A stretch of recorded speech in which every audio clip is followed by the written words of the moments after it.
ನಮಸ್ತೆ ದೇವರು. ಇದೇನು ವಿಡಿಯೋ ತೋರಿಸ್ತಾ ಇದ್ದೀನಿ ಅಂದರೆ ಇದೊಂದು ಟೋಟಲ್ ಬಾಡಿ ಎಸ್ಲೇಟರ್ ಕೇಬಲ್ ಲೆಸ್ಸು. ಇದು ಟೋಟಲ್ ಬಾಡಿ ನೋಡಿ, ಇದು ಮೋಟ್ರ್ ಇರುತ್ತೆ. ಮೋಟ್ರು ನಾವು ಏನಂದರೆ ಈಗ ಟೋಟಲ್ ಎಸ್ಲೇಟ್ರ್ ಎಷ್ಟು ಕೊಡ್ತೀವಿ, ಪಂಪ್ ಈ ವೀಲ್ಗಳಿದೆಯಲ್ಲ ಅದು ಸೆನ್ಸ್ ಮಾಡಿ ಎಷ್ಟು RPM ಬೇಕೋ ಇದು ತೋರಿಸುತ್ತೆ ನೋಡಿ. ಈ ಬ್ಲ್ಯಾಕ್ ವೀಲ್ 3 ಏನಿದೆ ಇದು ಈ ಕಡೆ ಲಾಸ್ಟಲ್ಲಿರೋಂಥ DC ಮೋಟ್ರ್. ಅದು DC ಮೋಟ್ರಿಗೆ ಅದು ಪವರ್ ಜನ್ರೇಟ್ ಆಗುತ್ತೆ. ಪವರ್ ಜನ್ರೇಟ್ ಆದಾಗ ನಾವು ಟೋಟಲ್ ಎಷ್ಟು ಅಲ್ಲಿ ಎಳಿತೀವಿ ನೋಡಿ, ಇದರಿಂದ ಈ ಕೇಬಲಿಂದ ಕನೆಕ್ಟ್ ಆಗುತ್ತೆ. ಇಲ್ಲೇನು ತೋರಿಸ್ತಾ ಇದೀನೋ ಈ ಕ್ಯಾಪು, ಈ ಕ್ಯಾಪಿಂದ ಮೋಟ್ರಿಗೆ ಕನೆಕ್ಟ್ ಆಗುತ್ತೆ. ಪವರ್ ಇದು ಬ್ಯಾಟ್ರಿ ಪವರು ಮತ್ತು ಗ್ರೌಂಡು, ECM ಕನೆಕ್ಷನ್ನು ಎಲ್ಲ ಇದರಲ್ಲಿ ಈ ಪಿನ್ಗಳಲ್ಲಿ 5 ಪಿನ್ ಬರುತ್ತೆ. 5 ಪಿನ್ನಲ್ಲಿ ಕನೆಕ್ಟ್ ಆಗುತ್ತೆ. ಒಂದು ಮೇಯ್ನು, ಒಂದು ಗ್ರೌಂಡು, ಒಂದು ಸಿಗ್ನಲು ನೋಡಿ. ಇದೇನು ಪಿನ್ಗಳು ತೋರಿಸ್ತಾ ಇದೀನೋ ಇದರಲ್ಲಿ ಕನೆಕ್ಟ್ ಆಗುತ್ತೆ ನೋಡಿ. ಮತ್ತೆ ತಿರ್ಗಾ ತೋರಿಸ್ತಾ ಇದೀನಿ ಟೋಟಲ್ ಬಾಡಿ ನೋಡಿ. ಇದು ಎಸ್ಲೇಟರ್ ಕೇಬಲ್ ಲೆಸ್ ಗಾಡಿ ಇದು. ಈ KTM ಆಗಲಿ, ಈಗ CBZ ಹೀರೋ ಹೊಂಡದಲ್ಲಾಗಲಿ ಇದೆಲ್ಲ ಲೆಸ್ಸು. ಎಸ್ಲೇಟ್ರ್ ಕೇಬಲೇ ಇಲ್ಲ. ಕೇಬಲ್ ಇಲ್ಲ ಅಂದರೆ ನೋಡಿ ಇದಕ್ಕೆ ಕನೆಕ್ಟ್ ಆಗುತ್ತೆ. ನಾವೆಷ್ಟು ಎಸ್ಲೇಟ್ರ್ ಟೋಟಲ್ ಕೊಡ್ತೀವೋ ಆ ರೀತಿ ಮೋಟ್ರ್ ಇದು ರೊಟೇಟ್ ಆಗುತ್ತೆ.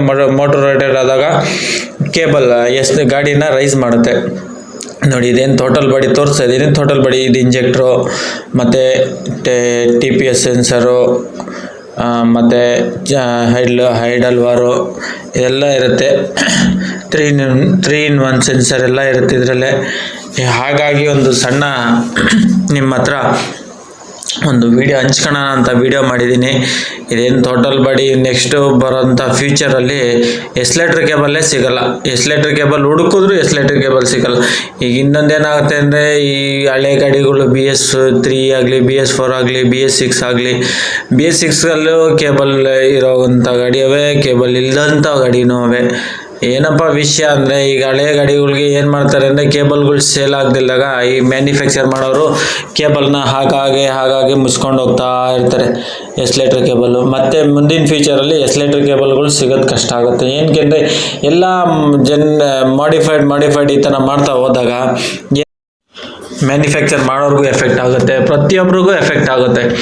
ಏನಪ್ಪ ಅಂದರೆ ನೋಡಿ, ಈ ಥರ ಸ್ಲೈಡಿಂಗ್ ಕೊಟ್ಬಿಟ್ಟಾಗ ಹೆಂಗಪ್ಪ ತುಂಬ ಜನ ಈ ಕೇಬಲ್ಸಲ್ಲೇ ಜೀವನ ಮಾಡೋಂಥವ್ರು ನೋಡಿ. ಇದು ಸ್ಲೈಡಿಂಗ್ ಓಪನ್ ಮಾಡಿ ತೋರಿಸ್ತಾ ಇದ್ದೀನಿ ನೋಡಿ. ಇದೇನು ವೀಲ್ ಓಪನ್ ಮಾಡ್ತೀನೋ ಅದು ಆಟೋಮೆಟಿಕ್ ನೋಡಿ. ಈಗ ಬೆಳ್ಳಲ್ಲಿ ಓಪನ್ ಮಾಡ್ತಾ ಇದ್ದೀನಲ್ಲ ಆ ಥರ. ಇದು ಈ ಕಡೆ ಲಾಸ್ಟಲ್ಲಿ ಇರತಕ್ಕಂಥ ಚಿಕ್ಕದು ವೀಲ್ ಇದೆಯಲ್ಲ ಅದು ಮೋಟರು.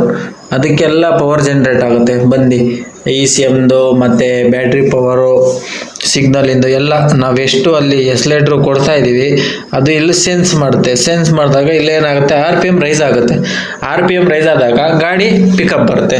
ನಾವೆಷ್ಟು ಟೋಟಲಲ್ಲಿ ಗ್ರಿಪ್ಪಲ್ಲಿ ಕೊಡ್ತಾ ಇದ್ದೀವಿ ಅನ್ನೋದು ಇದು ಸೆನ್ಸ್ ಮಾಡಿ ECMಗೆ ECM ಕೊಡುತ್ತೆ. ECM ಸಿಗ್ನಲ್ ಕೊಟ್ಟು ಆಮೇಲೆ ಟೋಟಲ್ಗೆ ಕೊಡುತ್ತೆ, ಆಮೇಲೆ ಹೈಡಲ್ ವಾಲ್ಗೆ ಕೊಡುತ್ತೆ, TPS ಸೆನ್ಸರ್ಗೆ ಕೊಡುತ್ತೆ. ಎಲ್ಲದು ಇದರಲ್ಲಿ ಫಂಕ್ಷನ್ ವರ್ಕ್ ಆಗುತ್ತೆ ನೋಡಿ. ಮತ್ತು ಈ ಕ್ಯಾಪಲ್ಲಿ ಇನ್ನೊಂದ್ಸಲಿ ತೋರಿಸ್ತಾ ಇದ್ದೀನಿ ನೋಡಿ. ಈ ಏನು ಡಯೋಡ್ಗಳು ಕಾಣಿಸ್ತಾ ಇದೆ ಬೋರ್ಡು, ಆ ಬೋರ್ಡಿಂದ ಪವರ್ ಜನ್ರೇಟ್ ಆಗುತ್ತೆ ಟೋಟಲ್ ಬಾಡಿಗೆ.